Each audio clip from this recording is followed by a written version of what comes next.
Hello and welcome to the SC Playbook Big Bash podcast, the second of the BBL 15 preseason, proudly brought to you by Mortgage Choice SCW. I'm your host, Tim Williams, and with me for the first time this BBL 15 preseason, Supercoach BBL expert, NRL expert, NBA expert.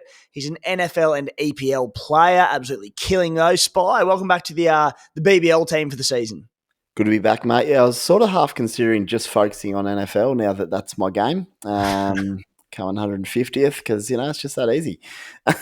Unfortunately, it doesn't translate to the other sports all the time. Apparently, the less you know, maybe sometimes the better. So, because you don't overthink it. But yeah, it's been good fun in the post-NRL season, just getting the teeth into a few things. But cricket around the corner is always bloody exciting, mate. Have you been tuning into Big Clutchy and the boys recording the SC Playbook NFL podcast out of the Caxton up in Brizzy? I'm a very big fan of the Klutz. I already was before. Now I am even more. He's very enjoyable to listen to, and the boys alongside him do a bloody good job as well. And it certainly helps because some weeks I go in and say, well, I mean, the numbers stack up and this dude seems to be all right, but can you just tell me if I'm actually onto something here, if I'm going the other way? So, and then sometimes you just don't listen to them because they overthink it like I sometimes overthink NRL, which sometimes can be a curse. Sometimes you just get them in and you go, well, the numbers look good, let's just do it. And it pays off. But it's a bloody good show. The boys doing a great job out of the Caxton up there. Yeah, one of the great men clutching, a great team around him as well. Now, Spy, if anyone ever wants to question our commitment to the cause, going on outside right now is an Aurora Borealis in this part of the world, in this part of the continent, located in my backyard in Wollongong. Well, it might be. There's meant to be. It's actually an Aurora Australis, I think it's pronounced. Aurora Borealis has a better ring to it, especially for Simpsons fans, but essentially the Northern Lights, or in this case, I believe the Southern Lights. Spite's meant to be happening outside, so we're going to get a bit of an eye on that one. If there's a random pause, the lights are shining above the skies. How cool is that? Aurora Borealis at this time, in this location. Well, actually, May I see it? No. No. It's actually genuinely number one on my bucket list. So, yeah, we need to get through this so I can go check it out. Well, Skinner, you're an odd fellow, but you steam a good hand. Anyway, so hopefully they hit wherever you are because that'd be very, very cool to see. Spy, Supercoach, BBL, how have you got in recent years, mate? What's the record look like? I just had a quick squiz then. 3 of the last 4 years, top 1,000. I did notice a trend. I've come into the last round, roughly 200 or 300, 3 out of the last 4 years, and I've had an absolute swing for the fences for the top 100, and I've ended up about 500 or 600 every time because you go against the guns and doesn't always pay off. At some point in cricket, it will though. Someone's going to get a duck one day, but it hasn't happened yet. But that's a short way of saying I really want to finish top 100. If I'm sitting 250, again, I'm coming for you, although it doesn't seem to be working. Maybe I'll just try come top 220. Obviously, I want to win it all, but got to get past Andrew Langley first, so we'll see how things open up and go from there. Yeah, work to do if you're getting past Langley. His first article of the BBL's preseason coming in the next day or so, and he'll be back on the podcast later on, a part of the team. Andrew Langley, of course, dual champion, went back-to-back in Supercoach BBL. As good as they get when it comes to fantasy sport. Guys, on today's show, my team reveal. I've put one together. I've published it on site. Go and check it out there for subscribers with full analysis. We're going to be going through my early team player by player. Spy's going to quiz me on that one. We're going to go through our first of the squad previews for the Supercoach BBL preseason, starting with the Hobart Hurricanes and Melbourne Stars. But before we get into all of that, the SC Playbook Unlimitedly take on the SC Playbook team for a chance to win $500 in cold hard cash. If a non-subscriber wins that, it's $250 to the winner, $250 to the top-ranked subscriber. The league code there, 621897. And, of course, touched on it last week, but what is in store for Supercoach BBL 15 stacks, the preseason articles, podcasts, all the way through the regular season, long-form articles there. We've, of course, got our subscription package too. If you do want to support SC Playbook, the platform, all the work that is put into it for less than $2 per week. An absolute bargain, a third of a price of your daily cup of coffee. If you want to subscribe, head to scplaybook.com.au and head to the menu. Get you access to premium articles each and every week on our website, access to our major unlimited league cash prize, our WhatsApp chat community with late mail groups, contributor-only chats where we drop our trades, skippers, and plenty more there. You can join in and chat Supercoach with the SC Playbook community. It also gets you access to our NRL, NBA, EPL, and NFL content across the network as well, so go and check that out.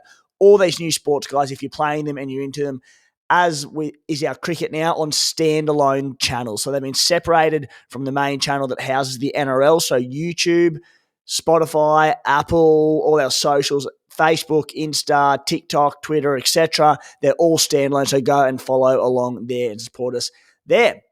Now, Spy, let's get into my team reveal. I'm going to throw the reins to you for this one, mate. You can basically fire at me each position. I'll have a little bit of a chat about it, get the ball rolling for the team for the season. And, of course, pardon me. Oh, how good's that? It must be the Aurora Borealis hitting my throat hard, that one. Very early on in the preseason, we're going to have injuries, we're going to have squad movements, we're going to have international call-ups, all sorts of things going on.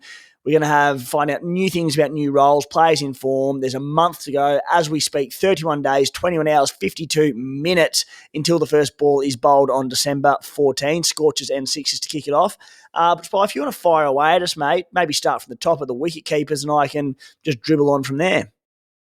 Sounds good, matey. So we'll go into your side, starting with the wicket keepers, and it's Benny McDermott of the Hobart Hurricanes. Opening things up for you. Talk us through that one. Yeah, Benny McDermott. It'll be him or Matt Wade, I would imagine. Josh Philippe is obviously the other option there. Hurricanes and sixes on the double in week one, so you're naturally probably going to opt for one of those two. And I've got Joe Clark on my bench as well at the Melbourne Stars. They've got the double, what is it, round 3 or round 4? Might be round 3, the double. So I'm sort of stashing him early. Clark at 68k, McDermott at 79k. I honestly think it's a bit of a coin toss job between McDermott and Matty Wade for that starting spot for week 1. I'm basically going to pick whoever's in better form coming into it. So if there's someone's in the runs in the domestic cricket leading into the first week of BBL, I'll probably pick that bloke. I want the bloke, seeing them well at the moment. I really want a wicket-keeper loop. I always start the season with, or generally try to start the season with an AE loop. This season, there doesn't seem to be one just yet. There's not actually a lot of wicket-keeping options. There's young Lockie Shaw at the Sixers, but the way the Sixers draw pans out, obviously in round 1, playing the first game, they play early on in the other rounds as well, up until about round 5. You can't really use him as a loop, so I'm hoping someone emerges there. It might even be through injury among a cheapie or whatever it might be. But you're hoping to find a VC loop to replace Clark with, but as it stands, McDermott and Joe Clark. Yeah, nice. I do agree on Wade versus McDermott. I actually tend to lean Matty Wade. McDermott just seems to have gone off the boil in recent years. We know what he's capable of, but we'll see how their form is going into the season. We'll also check who is actually wicket keeping for those bonus catching points. And then I've got a big eye on Philippi as well, who I don't always love starting with, but any one of those blokes on the double is every chance at getting us points in that opening round. In terms of batsman, I think the first one here is very self-explanatory, but he is somewhat expensive. So it's Mitch Owen, the absolute star of last season. I guess the question would be, is there any reason you could go without him, or are you just locking him in? Yeah, so just quickly on those ones as well, a key to favouring, I mean, we're favouring the Hurricanes naturally because they have the double in round 1 and round 3, whereas the Sixers just have it in round 1. So you're going to get the extra game there, which gives preference to the Hurricanes, but just the decks as well. When we're looking at the batters anyway, so the batters, the Hurricanes play their first 2 games at Ninja Stadium down in Hobart, the number 1 probably venue for run scoring in Australia. That one along with Adelaide Oval, and then they go into the MCG, which is also a batsman's paradise. The Sixers, they play over in Perth at Optus Stadium against a gun, Scorchers attack. That being said, no tie this year. Lance Morris is injured. Jason Behrendorff's gone. So it is new look, but I do expect there to be a good attack there once again. And then they play the SCG. So, pardon me. Again, not a gun batting. It can be flat, but a bit more volatile, the SCG wicket. So I prefer for batsmen, the Hurricanes players. Mitchie Owen, I think there's a world where we start with Mitch Owen and hold him for the entire season despite the price tag. He did a lot of his damage last year in the back end of the tournament, so his price isn't ridiculous. You have to have him in round 1. He's probably going to be everyone's captain in round 1. He started bowling a little bit towards the end of the tournament as well, and he's also been bowling for Australia in recent months as well. So Mitch Owen, depending the starting lineup that they go with there, the Hurricanes, top of the order, flat decks to start the season, double in round 1, double in round 3. They have another double late in the season as well, and they have a bye, might be 2 buys. So you can use him, for example, for your looping. You just have to have him, and if he's bowling, again, I think he's probably a season hold. Yeah, he was the star of the show for me last year. I actually brought him in mid-tournament, and he went absolutely ballistic. And he went even better in the actual finals, which didn't count towards Supercoach. His average would be absolutely through the roof if that would have counted as well. So I see him as underpriced. He will be my captain for sure. And I hope he bowls, but the bloke's a gun. I mean, he does open the batting, so he's the bloke that he could still get a duck and not bowl, but I tell you what, it'd be scary leaving him out. And yeah, I guess the question will come round 1. Sixers play first, so if someone goes off as your VC, what score would you take? But we'll save that for closer to kickoff. Or not kickoff, what are we? It's cricket season now, first ball. Well done. On to your second batsman, and it's Nikhil Chowdhury, who I'm a big fan of as well. I might take the lead on this one, and then you give me your thoughts to mix it up a little bit. I love Chowdhury. I think he's a real talent.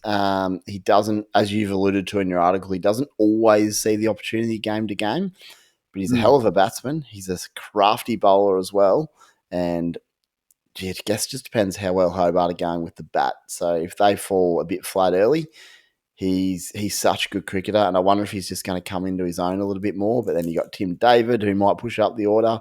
So the only concerns around him are, is he going to get a go week to week? But batting, bowling, 5 opportunities for each in the first 3 rounds. He looks a pretty good selection. He's in my side at the moment. Do you have anything more to add on him? Because he can play the kid.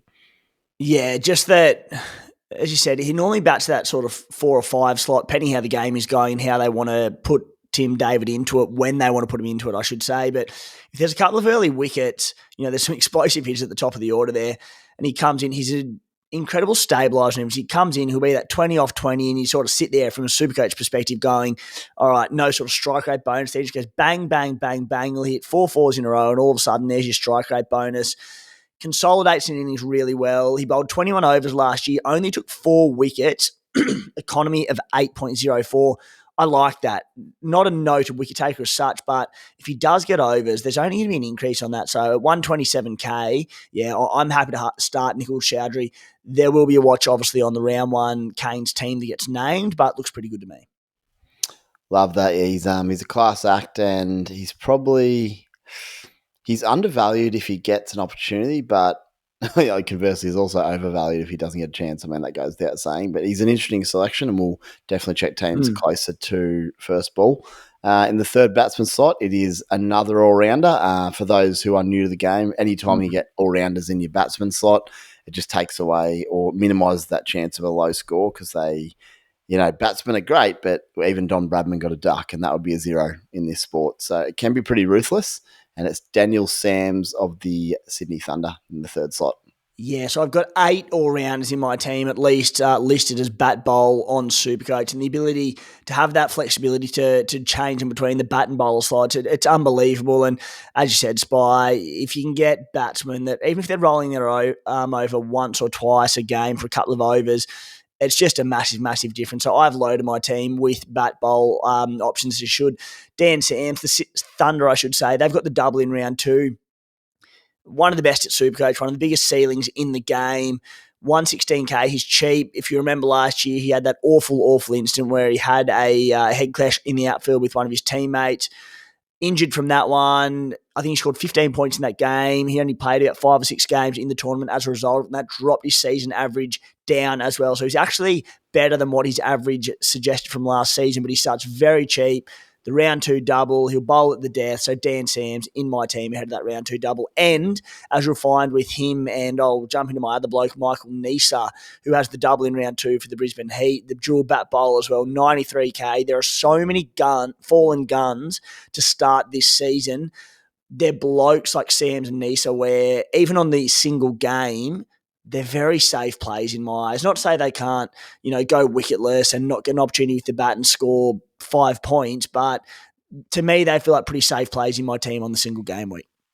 Geez, you've just unlocked a memory which I had genuinely locked away. And it was, for those that missed last season, me and you were walking out of the pub after the Sydney Test, and I'd brought in Daniel Sams and Cam Bancroft. And I'm 99% sure those are the two that collided. So they combined for 15 total points. You did, that's right. Then missed the next week in the double or something. So it was an utter calamity. And then somehow I was still 200th with a round to go. So that just tells me I would have won it. So and it's one of them moments, Spy, where you're like, a few beers under the belt and you're all excited. You're watching your kid. You've had a good day at the test with all your mates, and the incident happened. It was such a nasty incident. You try not to be a dick about it. You're like, I'm genuinely concerned about how they are, but this also screws my Supercoach team. I don't want to sound like an arsehole. However, this is diabolical to my Supercoach team. As you said at the time, you're doing really well as well. So, fortunately, they did come out of it semi-okay. But, yeah, that was a nasty one for Dan Sams. I actually just remembered how bad it was, and part of me was like, oh, shit. Like, it was bad, yeah. It's not all about Supercoach. This one's not good, so I was worried. But yeah, what a I'd genuinely forgotten about that. So cheers for bringing that one up. How good. Yes. But that means Daniel Sams is probably back right under the radar because he's a bargain. Undervalued as a result. The fourth slot is one that me, you, and Maxie all love. Jackie Edwards from the Sydney Sixers. Yeah, well, Maxie told me that if I didn't start Jack Edwards, that he'd never contribute to SC Playbook again in the future. So I just had to put Edwards and Benny Dwarshuis in my team as an absolute Sixers diehard. He's a sicko, that man. Jack Edwards, I was actually surprised to see him only at 113K. My memory told me from 12 months ago that he scored, or 11 months ago, that he was much better than that. But anyway, dual bat bowl. Look, he's got a great role with Sean Abbott injured, and now I haven't seen the severity of that injury, but out of the Ashes squad, and we assume it probably impacts the early stages of the Big Bash. We'll see what happens there, but it's only going to firm up the role of Jack Edwards in my side. And I can sort of mention there as well, Hayden Kerr's coming to my team. He's in my bowling slot. Didn't have Kerr. I had Sean Abbott. He was obviously part of the Ashes squad, but Pat Cummins due back around that third test coincides with the start of the BBL. So I had Abbott. I've taken him out. Hayden Kerr's come in. Kerr's at 100 grand. There'll be a watch on his role, position in the team, etc., leading into round one. But another bloke he's opened the batting for the Sixers in the past a couple of years ago. Really good batsman who'll get key overs. So Edwards and Kerr, they're both in there. Yeah, nice. Well, I have not spoken about BBL yet and I haven't read your articles. Like, I actually I just got into yours tonight on the scplaybook.com.au, get around it, but I just picked my side because, like any sport, I like to do it without any head noise first. And I have the exact same 5 people in my batting lineup as you do, which is pretty remarkable. Yep. The only difference being Nisa is on my bench, and I've got Timmy David in there at the moment, just pending where he's going to bat and stuff. But sort of shows you where our head's at. So hopefully we're in for a big year because we're starting pretty similar.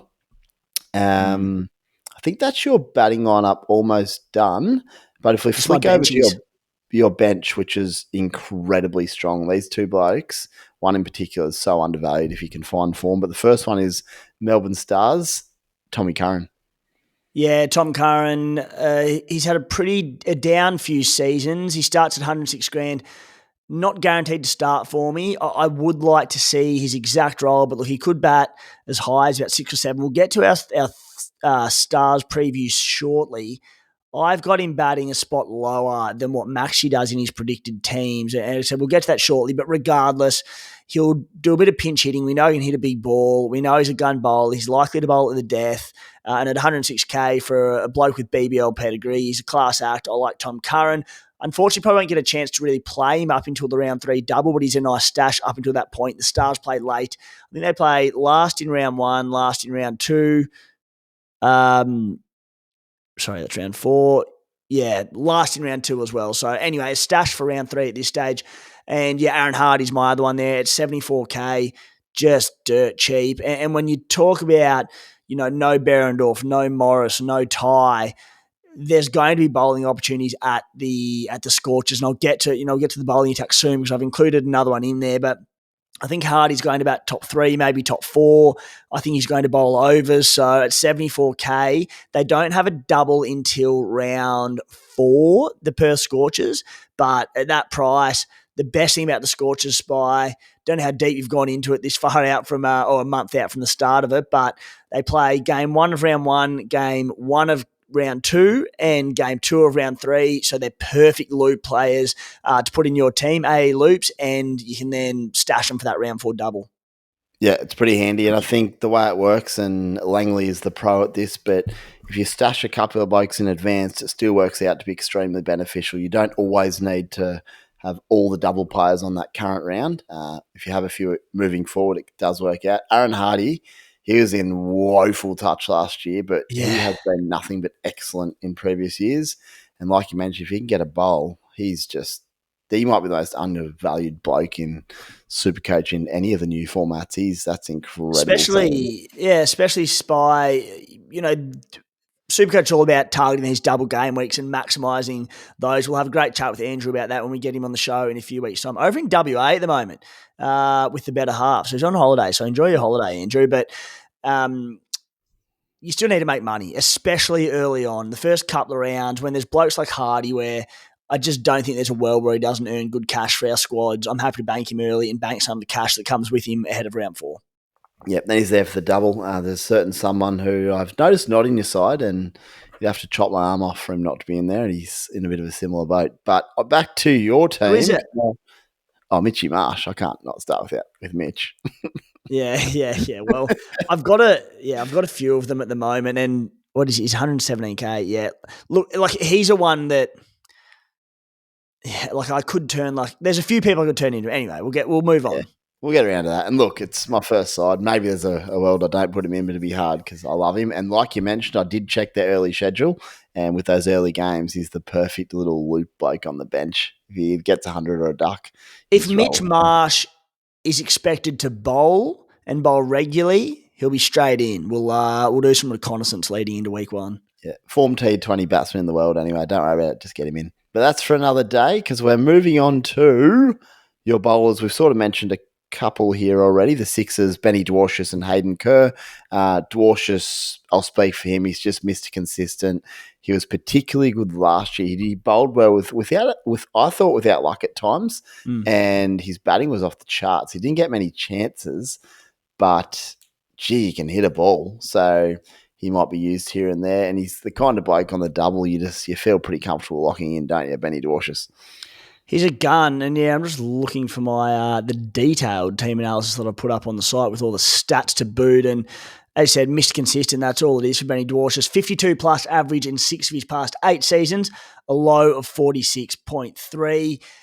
He's aging like a fine wine. He's getting better and better as he gets older, this bloke, and I feel like he's hitting the ball further and further as well. And the Sixers have really, they've sent him in as a pinch hitter a bit earlier on in innings in the past. Right? They certainly did last year. So, yeah, Benny Dwarshuis, 146k. Thank you. Yep. The other Sixer in there is Hayden Kerr, who we've seen him do some phenomenal stuff when given the opportunity. Is there a bit of talk he might have a bit of a role this year? Because I'd love to own him. Yeah, well, the big one there is, as I said, Sean Abbott gone. Probably gone. We'll see what the injury update is there. Yep. But if there's no Abbott, I think it opens up a beautiful little spot for Hayden Kerr in around about the number 7 in the batting order. So Kerr, as I said, he'll bowl, bats well, he's cheap. So, yeah. And I also think, just not being one of the bigger names in the game, I think he'll start pretty low ownership. A bloke who has high upside, a great role. I like him. Yeah, it won't take me much to swing in Hayden Kerr. Love that bloke. Which way am I going to do this? So I'll go to the Hurricanes, and we've got the bloke I've got at the moment, and he's sort of, the way the Hurricanes line up is with bowling, he just seems to be the most obvious value around the mark without being overpriced. It's Nathan Ellis, the skipper, isn't it? And batted well last year as well. Yeah, he also follows us on Instagram. So a big part of him and our team is just the support that he's shown to the platform. So I've got to have him in there. Loves his NRL, Nathan Ellis. So the thing with him is there are a lot of bowling options at the Hobart Hurricanes. They've got, Hussain, Chowdhury, Ahmed, Meredith, Stanlake, Jackson Bird. There could be some rotation risk among the quicks. Nathan Ellis won't be one of them. So I've also got Riley Meredith in there in my flex position at the moment. I want to go with another bowler from the Hurricanes. Meredith is the one who could stay or go. I think off the back of a really good campaign last year, he looks pretty locked into his games as well, but there is rotation risk. So Ellis is in. I know he'll play every game. And, yeah, Meredith, watch this space. Yeah, well, the great Nath Ellis even replied to my messages on Instagram, so I'll There have you to go. put him in. He's a champ. Straight C, he's in. He replies to us.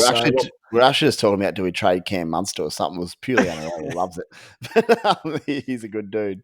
On to the Sydney Thunder. You got a couple of Thunder bowlers here, and this is good. He's in my batting spot at the moment, but Shadab Khan. Yeah, Shadab Khan, we've seen him star in the Big Bash in the past. Pretty limited opportunities, but 117K. He's going to have a gun roll. He's had two Sydney Thunder players there. Maxi's got him in his batting, in his predicted team, coming in at number 6. We know he'll bowl his overs. We know he's absolute class. Good batting role. He's got him one ahead of Dan Sams there. So, again, it's a stash at that price with upside for the week 2 double. Another bloke I'm confidently going to play on the single game week. The other one there is Nathan McAndrew. Now, every chance he isn't in my team come round 1, but he's 60K. And just the way it's panning out for the Thunder, 60K is an absolute bargain for a bloke who could bowl death overs. He can hit a ball as well, but I like him. I'd say there's every chance I do probably go with someone that is a little bit more locked into a role. I would hate to, have him for round 1, he plays, and then he misses a game in round 2. At the price, it's still not the end of the world, but McAndrew, again, a watch close to the season, bit of a placeholder. So I've got 3 Sydney Thunder people actually in prep for the next week. 3 Thunders, yeah, nice. And on the bench, Matty Kelly, who goes out saying he's class. And if the Thunder, if the Scorchers, need some bowlers, then he's probably going to take wickets at 80K there. So I like the thinking around that. And Kuhnemann for the Brisbane Heat, because they have the Dublin round 2. That's right, isn't it? So a little stash for the Brisbane Heat there, along with and then you got Nisa in your bowling line up there. Yeah, so you'd have 2 Brisbane Heat ahead of round 2. Kuhnemann, he's pretty solid, isn't he? Maybe lacks upside, but I mean, you can't have all the guns, can you? He's very boring. Yeah. He's not a noted wicket taker, but he's just very cheap. And we've got Mitch Swepson. He's left the Brisbane Heat this year, so if he's the primary spin option, he should get his 4 overs each week. Doesn't necessarily get great overs. Generally bowls around the middle overs, but as I said, he'll do a job. And at a bargain price, what do we say? He's at 75K. He's dirt cheap. He's locked into that role. He's locked into his overs. So I'll likely have him in there and hopefully won't have to play him all in round 1 anyway. And then, the other Matty Kelly, he's just been stuck between this ridiculous pace bowling quartet at the Scorchers for years. Every time he gets an opportunity, he does well. But as I mentioned earlier, with the change in scenery in the fast bowling ranks at the Scorchers, it opened up an opportunity for him and Marley Beardman, the young fella as well. So they could both be in there. They're about the same price. Again, we'll do some more reconnaissance leading into week 1, but I'll have one of either Marley Beardman or Matt Kelly in my team for week 1. And they're, again, the perfect for that AE loop to put on your bench round 1, put the emergency on them, and if they do well, we make some moves. So, and that's the other thing around auto emergency loopholes. We know how Big Bash Supercoach works. If any of these Hardy or Kelly or these sort of blokes go off in that first game, it'll give me, extra impetus to get a non-playing reserve in there to use these loops early on, because we don't have any buys spy in Supercoach this season until, round 4. So the first 3 rounds, we won't have any of those players to utilise, which makes it a little bit tougher. So I do think the one thing that I will change before round 1 is I will find the best dual position non-player to be able to use some of these loopholes. Yep, that's the play. It is a bit tricky this year. I think there might be 1 in there, but ideally it'd be good to have 2. But we'll suss that out. And that team structure stuff we can obviously talk about close to the first ball. We got a month, so we'll get through the business first, and then we'll get into the nitty-gritty probably a week or so out. All righty, well done, Spy. Good hosting there, mate. You've taken to it well. Been doing a little bit for the NBA team as well of late, so you're becoming very natural, and you're getting very good at SC Playbook plugs as well. Speaking of SC Playbook plugs, guys, absolutely rocked to the core. I was a chilly Monday morning earlier on this year. Woke up to the start of the working week. Phone was absolutely popping off, not for a good reason.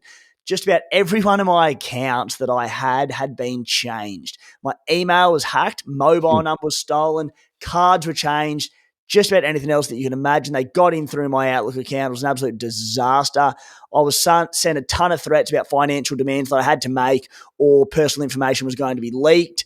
It was awful. So, guys, do not let this happen to you. It's very easily avoidable. On top of it, as I said, there was money stolen, social accounts lost. 6 months on, still trying to get access back to some of these. I lost accounts, but NordVPN, they're here to let you live stress-free. NordVPN provide you with privacy online, leaving no digital footprint by hiding your IP address. So essentially, it's like wearing an invisibility cloak online, protecting your data whilst traveling and using public Wi-Fi. NordVPN protects you wherever you are in the world. It's premium cybersecurity for the price of a cup of coffee per month.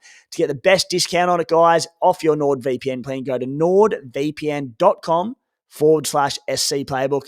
That link gives you 4 extra months on the 2-year plan. There's no risk. It's 30-day money-back guarantee. The link is in the podcast description on YouTube and Apple, Spotify, wherever you're listening along.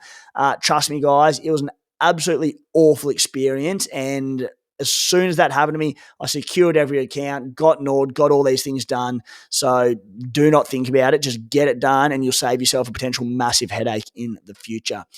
Alrighty, Spy. Team preview, the Hobart Hurricanes. Now, we've already touched on a fair few of these guys because half of them are in my side, but they do have the double game week in round 1, 3, and 7. They've got buys in round 6 and 9. It just makes them so relevant because, as I said, with the auto-emergency loopholing and these sorts of things, even on the bye weeks, they're going to become valuable. So, as I said, Mitch Owen, if he's bowling or going off with the bat, there's a chance you hold him all season, depending on how he goes. Changes to their roster. Bangladeshi Rashad Hussain, he signed last year but withdrew. Englishman Rian Ahmed, an all-rounder, a leggy. He can also bat very high up the order. One of the big watchers, and Ahmed, he's one that could come into my team as well before round 1 if all looks well. Around the predicted 11. So these are via the great Maxi Bryden. Maxi has got at Hobart, bear with me, Mitch Owen and Matty Wade opening the bat, Benny McDermott at 3, Tim David at 4, Ahmed at 5, Nikhil Chowdhury at 6, Chris Jordan 7, Nathan Ellis 8, Rashad Hussain 9, Riley Meredith 10, Billy Stanlake at 11. In the reserves, Jackson Bird, probably the other key one to note there. Bo Webster on test duties. Jake Weatherald also in the reserves. If Weatherald is available, he'll likely come in at number 3 and push Benny McDermott and Tim David and co down a spot. Spy, I've sort of had my say on a lot of these guys. You know, we've already chatted Mitch Owen, we've chatted Nathan Ellis and a few of the guns in the squad. We've spoken Chowdhury. I'm just seeing if there's anyone that we haven't particularly touched on yet.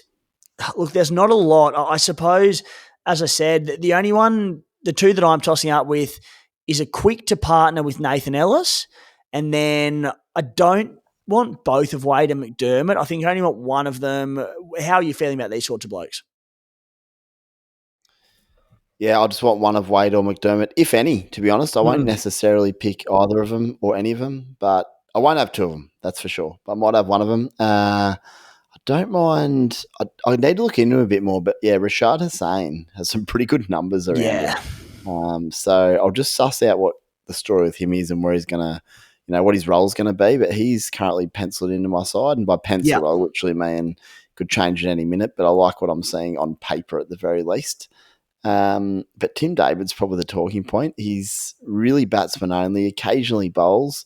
He does take some catches in the deep there with those big mitts, so he's a little bit risky, but 5 opportunities to bat in 3 weeks. I would love Andrew Langley's thoughts on this because he's an interesting one. He's just in career best form. He's seeing it like a watermelon. I'm finding it hard to go without him, but I might be guided by the great Andrew Langley on that one just to get his thoughts. I think we might have even chatted about it in the chat, but with all these sports going on at the moment, I need to zone in closer to first ball because I can't remember what he said. But he's a really interesting one, Tim David, I think. Yeah, he doesn't overly interest me. Like, yes, he scares the shit out of me. He's been batting a bit higher up the order for Australia of late in a few opportunities, but the Hurricanes have always just been so set on this plan with Tim David of like, they basically just don't bring him in until the final few overs in that last sort of 5-over slot. And the thing with David is he comes in, and I don't know if I've seen a bloke who can just go big from ball 1 and get his timing right from the first ball of the innings as well as Tim David. He's incredible at it. So he literally needs 2 overs, and in Supercoach, all we need is a player like Tim David that you're bringing in to get to that 20-run mark as quick as possible. And he can do it, and often does, in the space of about 4 balls have come in. He gets the maximum strike rate bonus, and it's a good score. But just the uncertainty around him actually batting insides and getting any opportunity, I just think with 2 teams on the double, yeah, I'm not that keen on him. Fair enough. We probably agree to disagree there. Obviously, if he's listed at 4 or something, then you'd go boom. But yeah, if he's listed at 5, then you go, does he actually come in at 5 or 6? We don't really know. So there's definitely some uncertainty around him. I guess it will be the quality of who else I could put in around that price that might dictate things. But Jake Weatherald potentially being out is a big boost. Yeah. Because if that brings in like, Arian Ahmed, who sort of will bat up the order, or they bring in another bowler down, lower down, whatever it might be, and if that pushes Tim David to 4, this will change the tune a little bit. 5 and down, I'm not keen. If he's batting at 4, it could be a different story. Yep, absolutely. 4, he's a lock for me, but 5, 4's different. I've got to make a decision. And the only other 2, they're not in my side at the moment, but would be, I think you might have mentioned him before, Billy Stanlake at that price could be pretty good value over those 2 early doubles before selling him on. And the other one, though, is, I wouldn't say he's boring, but he's probably not mad upside, but it's Chris Jordan. He gets his death overs a lot of the time. He can hit a ball when he gets the opportunity, takes some catches. So maybe at 105K, he might be pretty good value over those opening 3 rounds for 5 games. If I don't go with Meredith, I think it'll be Chris Jordan. And just batting about 7 as well, depending what they go with, of course. The role's pretty good. So that's one, especially, as I said, 25K cheaper than Riley Meredith. So that's one where, like I forgot to mention with my team previously mentioned, I've got 160K in the bank. I can do some serious stuff leading into round 1. So we're not short on cash as it stands with that squad. Alrighty. Spy. Melbourne Stars. They have the double in round 3 and the double in round 5, and they have the bye in round 4. It makes them very relevant. You can store a couple in the early stages, or you can wait till round 3. It doesn't really matter. I have no real interest in paying up for any of the big dogs early on until round 3, aka Maxwell, Stoinis, a few of these better players. The exception with Curran, as I mentioned earlier, is that he's very cheap. But by round 3, Maxwell will be a must. Stoinis will be a watch on roll. At the Stars, Mitchie Swepson, they're a pretty stable roster, but Mitch Swepson is the big in for them, or the big change, I should say, this season. Just getting up their squad. So Maxie's got Tom Rogers and Joe Clark opening the bat, Marcus Stoinis at 3, Glenn Maxwell at 4, Hilton Cartwright at 5, Tom Curran 6, Mitch Swepson 7, Liam Hatch 8, Mark Steckety 9, Peter Siddle 10, and Harris Rauf, the Pakistan gun, at 11. This is where Maxie and I differ, and I don't like going against Maxie because he is a cricket almanac, but I just think, like, he's got Mitch Swepson in his team batting at 7. That leaves them bowlers: Rauf, Siddle, Steckety, Hatcher, Swepson, Curran. Then you've got Maxwell and Stoinis can bowl. They're way too light on, I think, in Maxie's order. I think someone like Sam Harper will get promoted and bat. Not that he's a red-hot pick or a bloke in form or any of that, but I just think they need another batter. So it will be a big watch for the Melbourne Stars on their round 1 team, because if they do go the extra batter than what Maxie's predicted, it'll just help the potential of overs for so many of these guys, Spy. Don't worry about Maxie. I reckon he's lost the plot this season. I fear for him. He's just got entangled in his own head. Mate, he knows his cricket, but I fear for Maxie. You've heard it here first. All that tells me is that the Melbourne Stars are just a wait and see, generally speaking. They always are. I'm always tentative to pick Stars in my team because you never know what the hell they're going to do game to game or innings to innings. They're just a bit all over the shop. I think there's a reason they've never won a comp. I'm not really going to go near any of them right now, but there's going to be a few blokes to put their hand up over those opening couple of rounds where we go, okay, happy to have a crack at you on the double. We are going to want players from their side, but I just want some clarity over what they think they're going to be doing. Yeah. We've mentioned Tom Curran. If he probably is someone you could have a crack at, but even his recent BBL form isn't that great. It's hard. Obviously, Steckety's 231k, so no one get him. Just if you're new and you think he's this uber gun, he is a good wicket taking bowler, but he just happened to have an absolute blinder last year, so he's well overpriced unless he just goes absolutely bananas. Maxie's interesting, but again, we'll be playing for blokes like Mitch Owen and co who are on the early doubles. So I want to see, I think you've mentioned in your article, but Maxie, is he going to bowl? Where's he going to bat? All the stuff. He's getting older now. There were times last year where he's happy to come in later in the innings as well. So I know. he even worries me a bit. The one I won't start with, though, but I really like, and I've liked him in the past. But I hold that thought. The Aurora's going off. Let's go and check it. All right, it was a false alarm. Nancy from Wollongong Living Facebook page. She's got a photo, but I saw nothing. So we'll get through it and we'll go and check on the old Aurora Borealis. Spy, Glenn Maxwell, you were chatting about him. I rudely cut you off for a false alarm. I want to have a look at him as well. I mean, we don't need to have a look at him. It's Glenn Maxwell. We know he's going to produce. I want to see if he's bowling overs. The one thing that made me a little bit nervous is A, that he'll be highly owned. He already is highly owned. Plays the first two games at the MCG and Adelaide Oval. Batsman paradise, especially Adelaide Oval. That scares me. Yeah. However, over 200k, I think I'm happy to wait. Happy to fade because he could also, single game weeks, not necessarily score that well. Could get him undervalued. Could make up points elsewhere on everyone that owns him. Or it could backfire spectacularly. But at least if he does go off, it's just on the single game week. So there's a bit of coverage there for us. But the one I want to talk about quickly is Harris Ralph. He's just a genuine wicket taker. He's still in good form. 150k is probably a lot to start with, but I'll be locking him in pretty quickly for the doubles and probably holding him through that double by double because I think he could be their real genuine wicket taker. He can get absolutely belted as well, but he could also take like 4 for 68, which is great Supercoach points. Yeah. Yeah, that's it. And the other I spoke about having Joe Clark in my side. Marcus Stoynes is going to be the other one, Spy, who